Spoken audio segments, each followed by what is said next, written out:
খেতে ইচ্ছা করছে একদিন একটা, খাবেন না? খাবেন, কিন্তু সেটা অভ্যেসে পরিণত করলে চলবে না। সেই দিনকার জন্য ডায়েটের মধ্যে যদি সকালে বা রাতে ধরুন আপনি খেয়ে ফেলেছেন, আজকে রাতে একটা রসগোল্লা খেতে ইচ্ছে করতে রুটির সাথে খেয়েছেন আপনি, পরের দিন সকালে যখন আপনি খাবেন তখন আপনি যদি রুটি খাচ্ছিলেন, সবজি খাচ্ছিলেন, তাহলে শুধু সবজি সেদ্ধ আর দই খেয়ে উঠে পড়ুন, রুটি দুটো খাবেন না। এইটা হচ্ছে কনসেপ্ট। এটা হলো।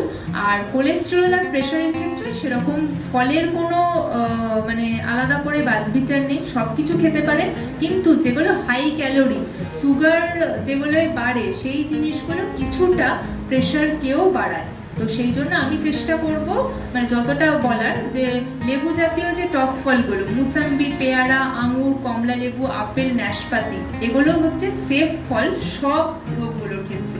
তো এইগুলো যথেচ্ছ পরিমাণে আপনারা খেতে পারেন। জামরুল তো আছে, ঠিক আছে, খেতে পারেন। বুঝতে পেরেছেন?